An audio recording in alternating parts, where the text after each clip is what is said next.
The world thought they knew everything about power, but Ibrahim Traoré was about to shatter that illusion forever. In the heart of Ouagadougou, as the African sun cast long shadows across his presidential office, a manila envelope arrived that would change history. The return address bore no name, only coordinates leading to a location that shouldn't exist. Inside, photographs and documents lay waiting, evidence so explosive it could topple empires. Ibrahim's steady hands trembled as he opened it, unaware that these next moments would define his legacy. The silence in the room felt heavier than the weight of nations. The first photograph showed a young woman with unmistakable features, eyes that held the same defiant spark he'd seen in countless political debates. Her skin told a story of mixed heritage, but her posture spoke of American privilege and African strength intertwined. The birth certificate attached carried a signature that made Ibrahim's blood run cold. Donald J. Trump, listed as father. The date revealed she was born during Trump's first presidential campaign, hidden from the world by a web of lies. Medical records, financial transfers, and witness statements painted a picture of systematic cover-up. This wasn't just political scandal, it was personal betrayal on a global scale. His security chief, Amadou, entered quietly, sensing the tension that now filled the air like electricity before a storm.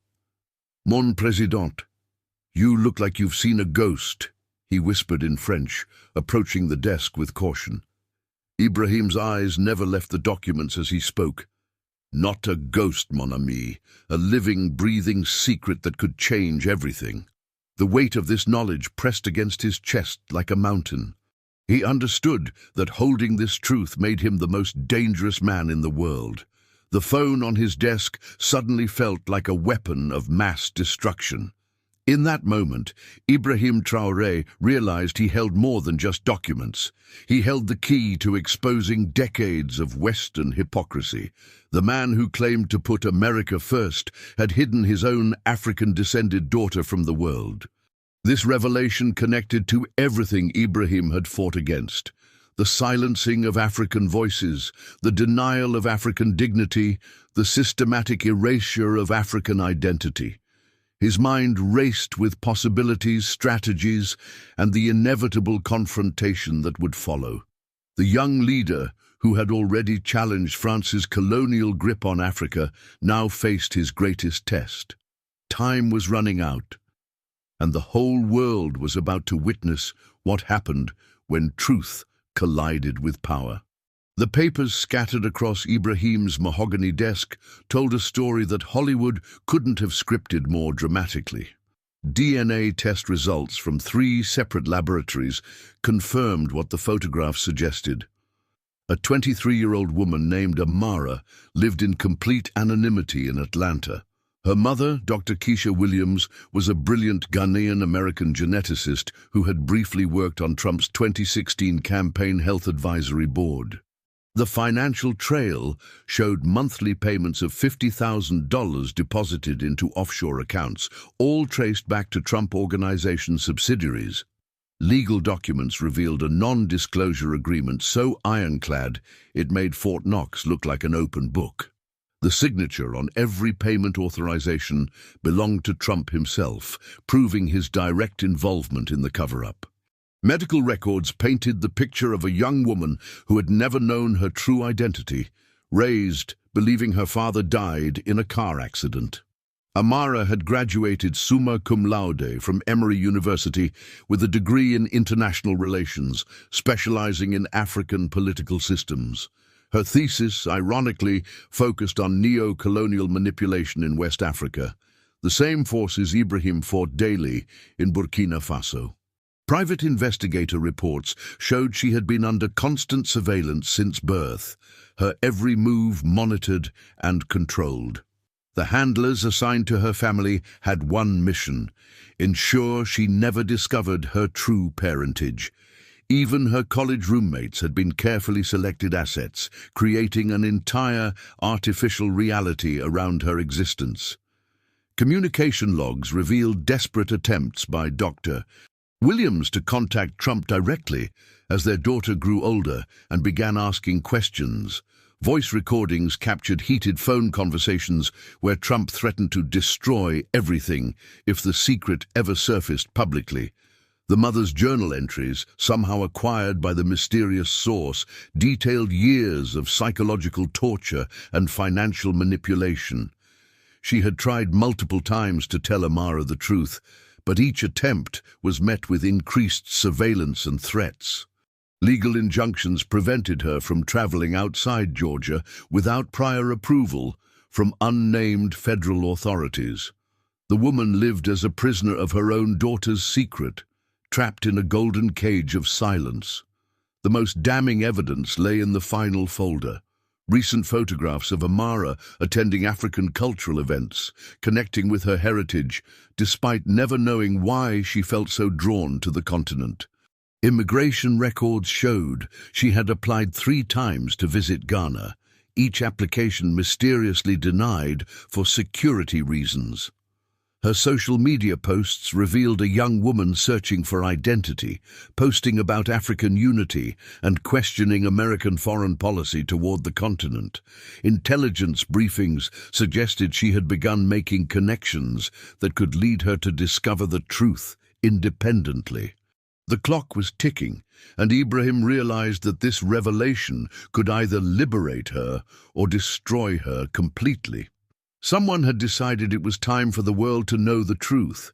Ibrahim knew that possessing this explosive truth meant nothing without the right strategy to deploy it effectively.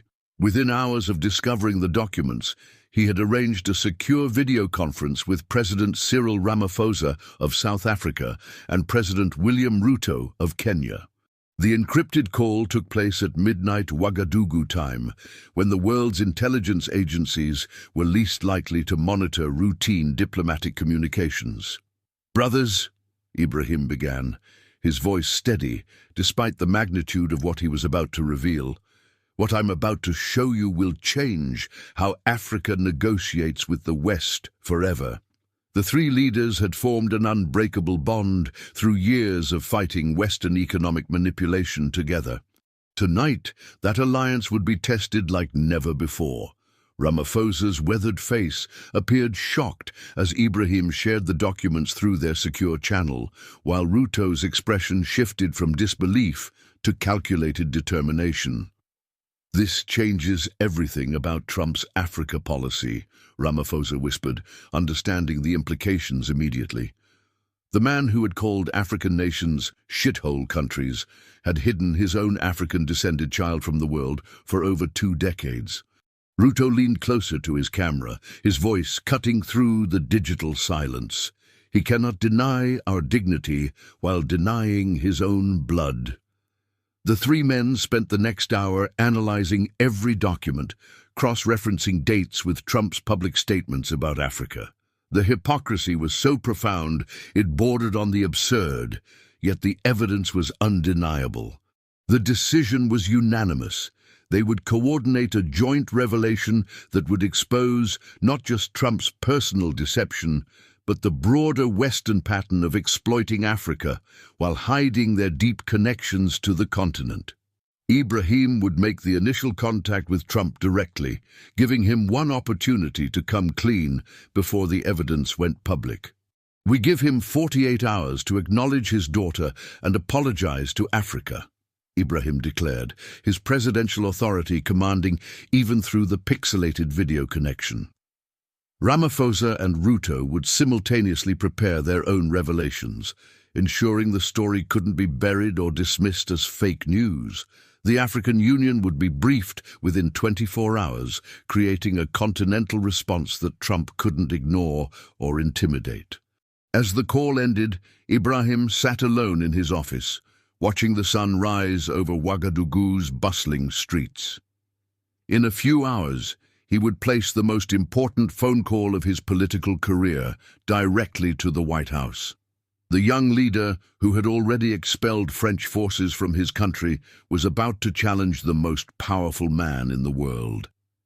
His hands steady now, Ibrahim began drafting the opening words he would use when Trump answered the phone. "Mr. President," he practiced aloud, "we need to discuss your daughter Amara and what her existence means for U.S.-Africa relations going forward."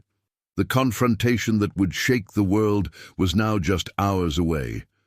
The White House switchboard connected the call at exactly 3:47 p.m. Eastern Time, catching Trump in the middle of what his staff believed was a routine diplomatic check-in. "Ibrahim, my friend, how's everything in beautiful Burkina Faso?" Trump's voice boomed through the secure line with his characteristic false enthusiasm. Ibrahim's response cut through the pleasantries like a machete through tall grass. "Mr. President, I'm calling about your daughter Amara Williams."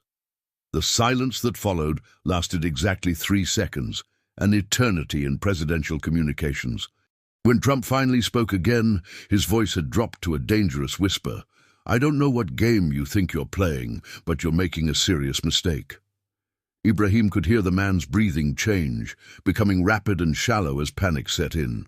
"I have DNA tests, financial records, photographs, and 23 years of cover-up documentation," Ibrahim continued, his voice remaining calm while Trump's world crumbled in real time. The American president's response came in a torrent of rage and desperation. "You African piece of... How dare you? This is fake news. I'll destroy your entire country." Trump's words tumbled over each other as his carefully constructed reality collapsed in seconds. Ibrahim waited for the tirade to end before delivering his ultimatum. "You have 24 hours to publicly acknowledge her and apologize to Africa, or the world sees everything." The sound of something crashing echoed through Trump's end of the line, followed by muffled shouting at his staff. Security briefings would later reveal that Trump had thrown his phone across the Oval Office, shattering a historic vase. The conversation that would reshape international relations lasted exactly 47 seconds from Ibrahim's revelation to Trump's complete meltdown. "My daughter knows nothing, and it's going to stay that way," Trump screamed before the line went dead. Ibrahim calmly placed his phone back in its cradle, knowing he had just witnessed the most powerful man in the world lose complete control. The young African leader understood that those 47 seconds had changed everything. Trump's reaction confirmed not only the truth, but also his desperation to keep it hidden. Within minutes, Ibrahim's secure phone was buzzing with calls from CIA operatives, Pentagon officials, and State Department negotiators. The American machinery of power was already mobilizing to contain the damage. But Ibrahim Traoré had anticipated this response, and his own countermeasures were already in motion across 3 continents. As Trump raged in Washington, copies of the documents were being delivered to every major news organization in Europe, Asia, and Africa simultaneously. The 47-second phone call had lit a fuse that would detonate across global media within hours, and no amount of American influence could stop what was coming. Ibrahim smiled as he watched the sun set over Ouagadougou, knowing that tomorrow the world would wake up to a very different reality. The boy from Burkina Faso had just checkmated the self-proclaimed king of the world. History would remember those 47 seconds as the moment African dignity finally demanded its due. Amara Williams was grading her students' papers on African economic development when her world changed forever in the most unexpected way. The knock on her Atlanta apartment door came at 9:30 p.m., delivered by a courier who identified himself only as a friend of truth. Inside the sealed envelope lay copies of the same documents Ibrahim had discovered, along with a handwritten note. "Your father has been lying to you, and so has the world." Her hands shook as she opened the first folder, seeing her own face staring back from photographs she'd never seen before. The birth certificate bearing Trump's signature made her legs buckle, forcing her to sit on her living room floor. 23 years of carefully constructed reality crumbled in the span of reading 3 pages. The DNA results confirmed what her heart had somehow always suspected. The absence she'd felt her entire life wasn't from a dead father, but from a living one who denied her existence. Phone recordings revealed conversations between her mother and Trump, his voice cold and calculated as he discussed managing the situation and maintaining operational security. Financial documents showed how her entire life had been subsidized by the man who publicly advocated for building walls to keep people like her out of America. Her prestigious education, her mother's research grants, even their comfortable suburban lifestyle, all paid for by someone who would rather see her disappear than acknowledge her existence. The irony cut deeper than any wound. She had written her master's thesis criticizing the very man whose blood ran through her veins. Medical records revealed the elaborate deception that had shaped her childhood, including falsified death certificates and staged funeral arrangements for a father who never existed. Her mother's journal entries, now spread across her coffee table, detailed years of psychological manipulation and constant surveillance. "I wanted to tell her so many times," one entry read, "but they made it clear that her safety depended on silence." Amara remembered the strange men who always seemed to be around during her childhood, the family friends who appeared at school events and neighborhood gatherings. The puzzle pieces of her isolated upbringing suddenly formed a clear picture of control and containment. Her entire social circle had been carefully curated to prevent any connection that might lead to discovering her true identity. As midnight approached, Amara sat surrounded by the evidence of her stolen heritage, understanding for the first time why she had always felt drawn to African culture and politics. Her academic focus on neo-colonialism wasn't random curiosity. It was ancestral memory, calling her home to a continent she'd never been allowed to visit.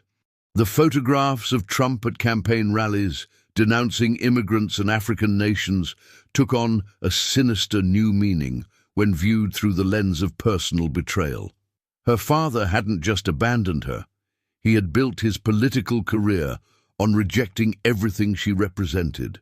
The young woman who had spent years advocating for African dignity in her classroom now realized she was living proof of Western hypocrisy. Tomorrow, she would have to decide whether to remain hidden or step into the light of truth, knowing that choice would change not just her life, but potentially the course of international relations.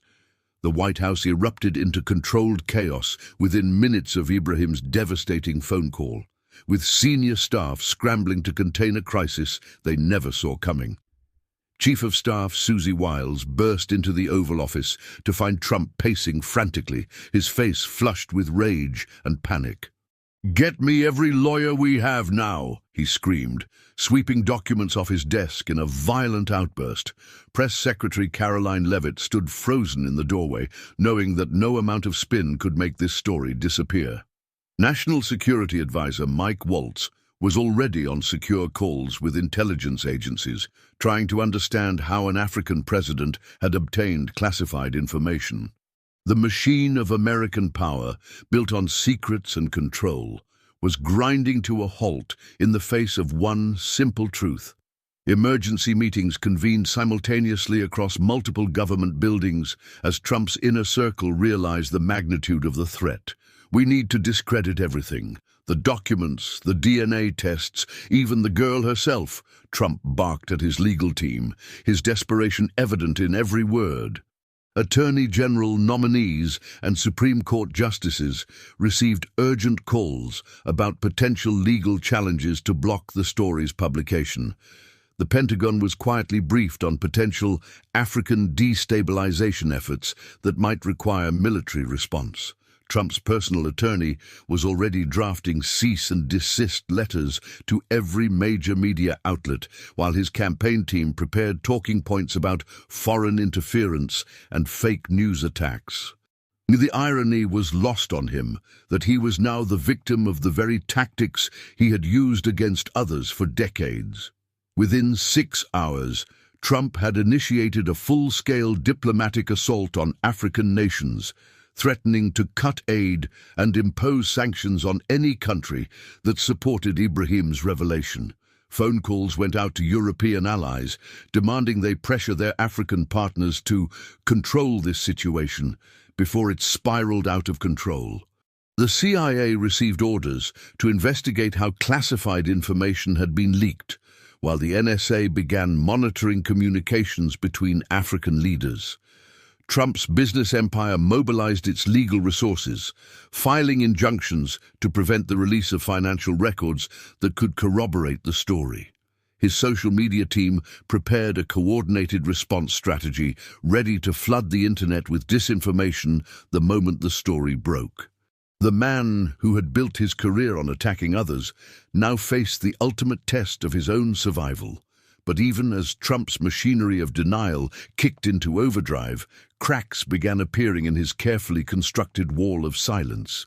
Key Republican senators started receiving anonymous tips about the story, forcing them to prepare their own damage control strategies. International intelligence agencies, long suspicious of Trump's erratic behavior, began connecting dots they had previously ignored.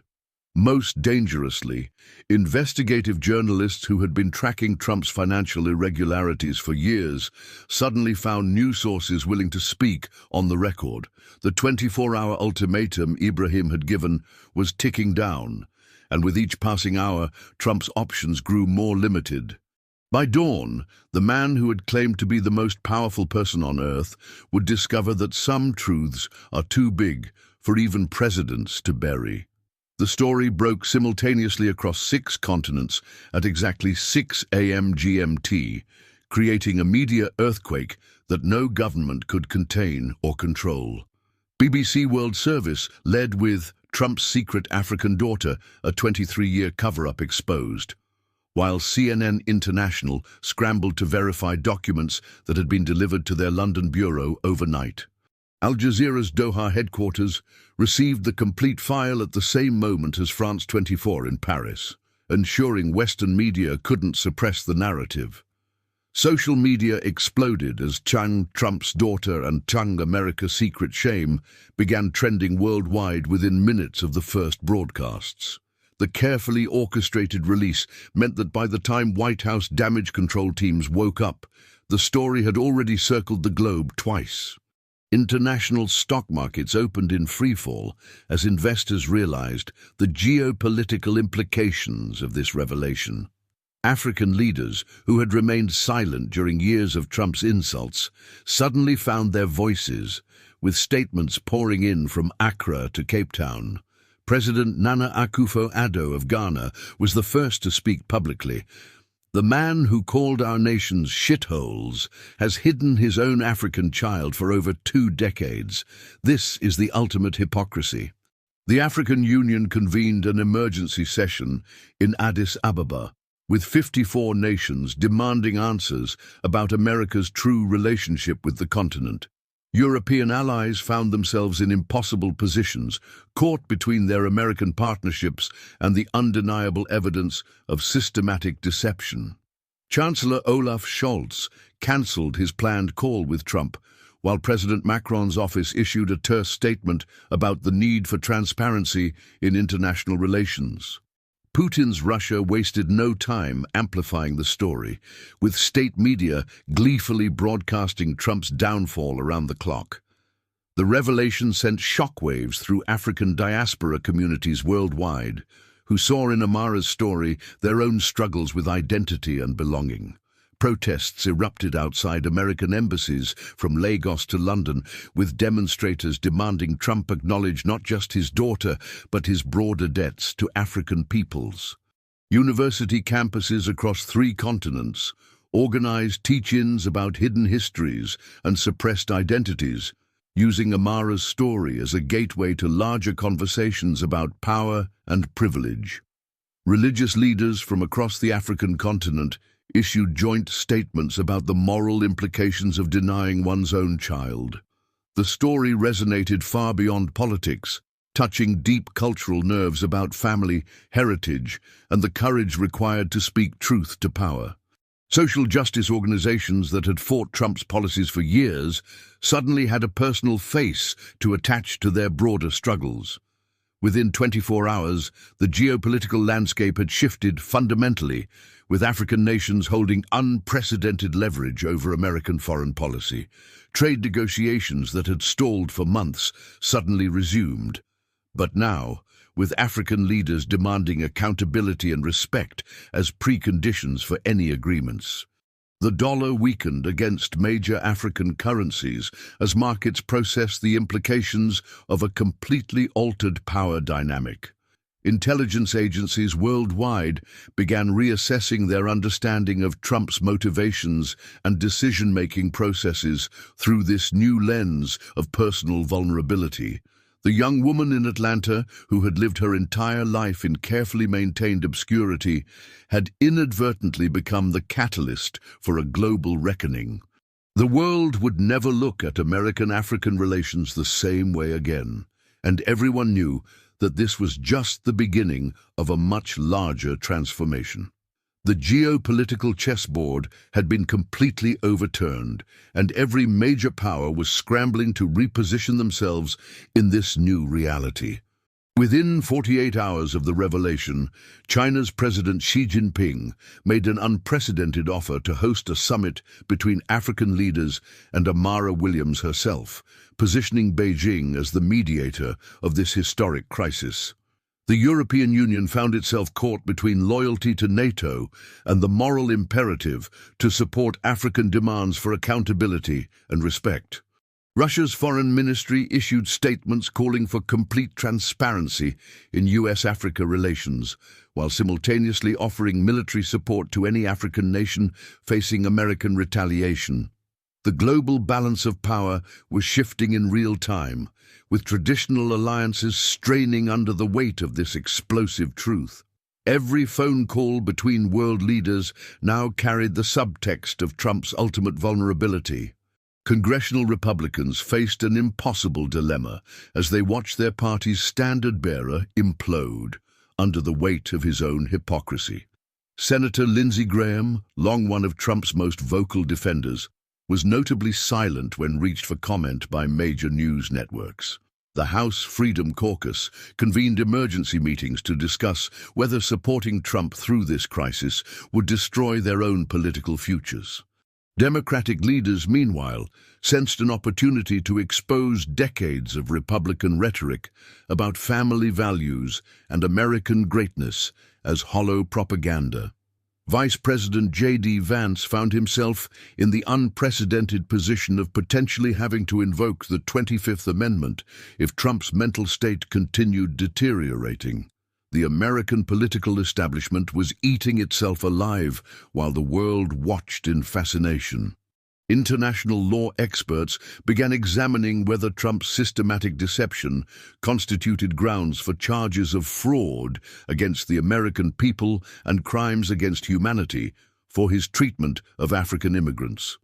The International Criminal Court received formal complaints from 12 African nations, alleging that Trump's policies toward their citizens constituted persecution based on racial hatred he clearly harbored despite his own African-descended child.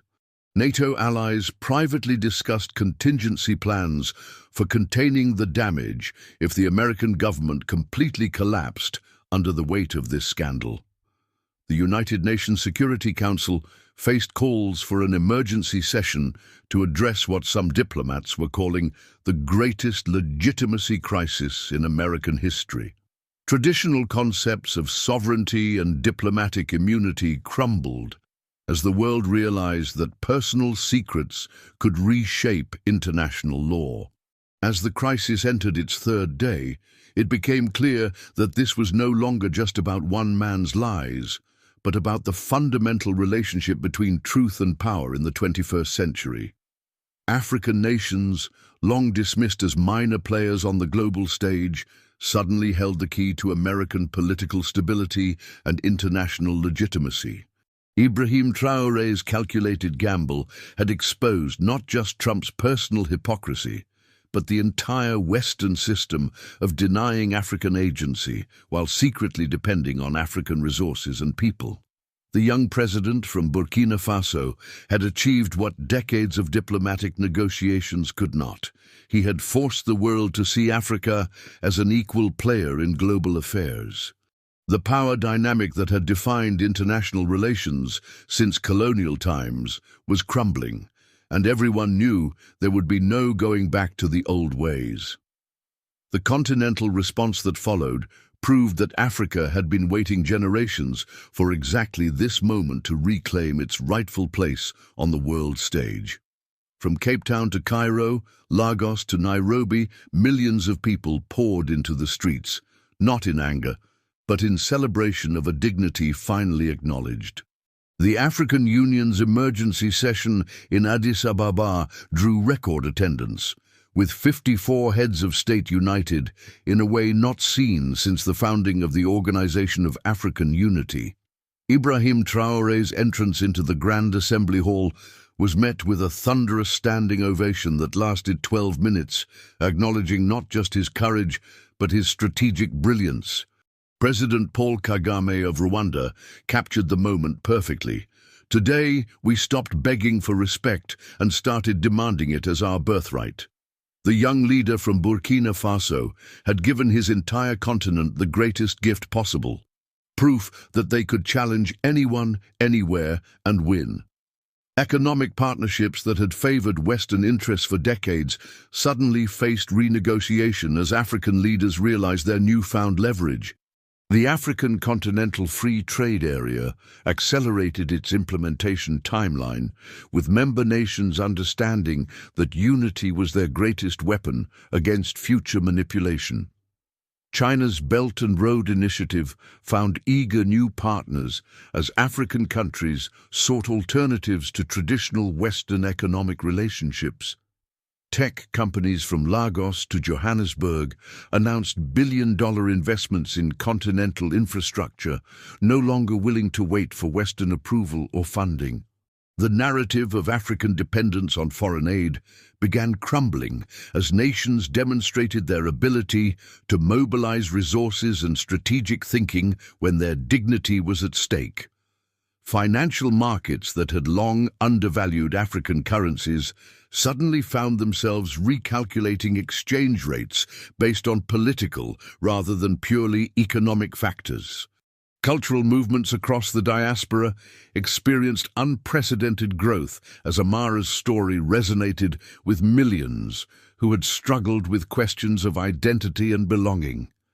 Universities from Howard to Oxford began establishing new African studies programs, recognizing that the continent's intellectual contributions had been systematically undervalued for centuries.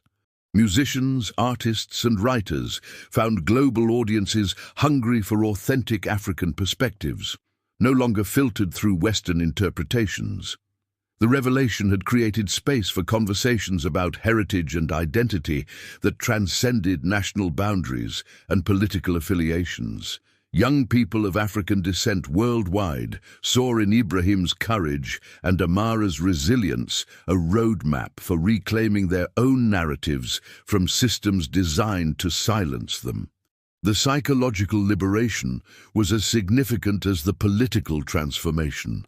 As the week progressed, it became clear that Ibrahim Traoré had accomplished something unprecedented in modern African history. He had forced the world to see Africa not as a victim or a charity case, but as a strategic power capable of reshaping global politics. The 31-year-old president, who had started his career fighting French colonialism in Burkina Faso, had evolved into a continental leader whose influence extended far beyond his borders. International conferences that had previously excluded African voices now competed to host African leaders as keynote speakers. The transformation was so profound that historians began marking this week as the moment when the post-colonial era truly ended and Africa's renaissance began. Ibrahim smiled as he read reports from around the world, knowing that one envelope delivered to his office had unlocked centuries of suppressed African potential. The world that emerged from the ashes of Trump's exposed deception bore little resemblance to the one that had existed just 7 days earlier.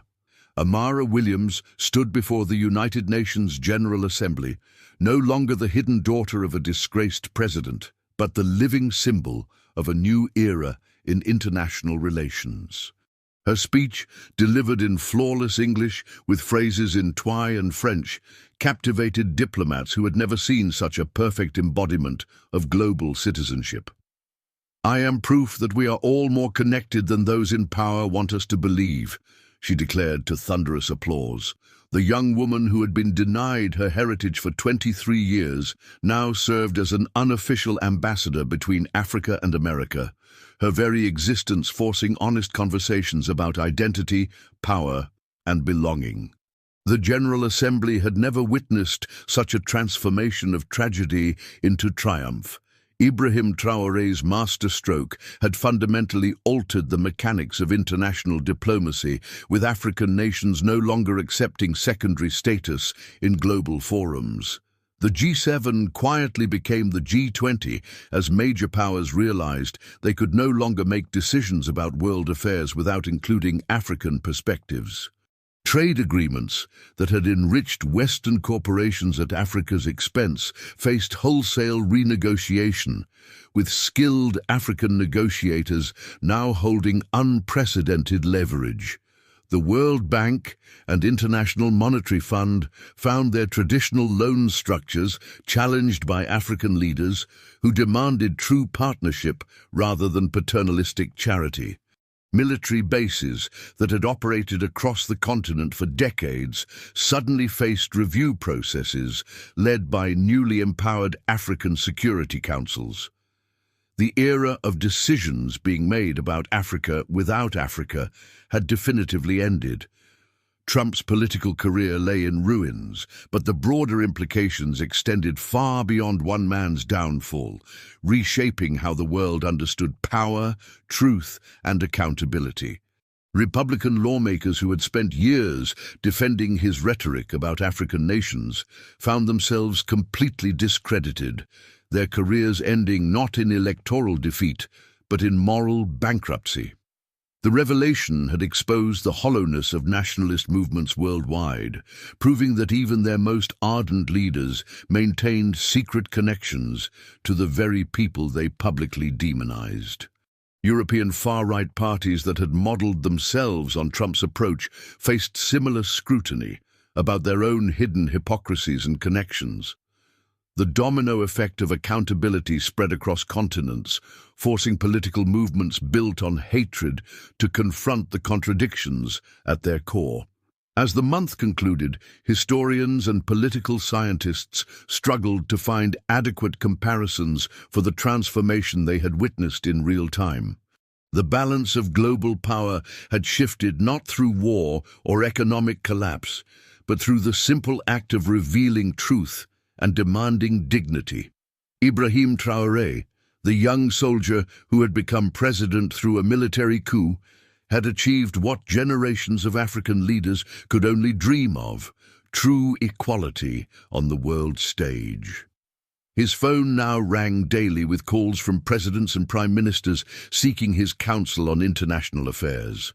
The boy from Burkina Faso had become the man who changed everything, proving that courage combined with strategic thinking could topple even the mightiest empires built on lies. The new world order wasn't imposed from above. It emerged from the simple demand that truth and dignity should guide international relations, and that no one, regardless of their power, should be allowed to deny their own humanity or that of others. Ibrahim Traoré's 47-second phone call didn't just expose Trump's secret, it rewrote the rules of global power forever. One envelope, one truth, one moment of courage changed everything. What do you think about this incredible story? Subscribe for more untold tales that shake the world and share your thoughts in the comments below.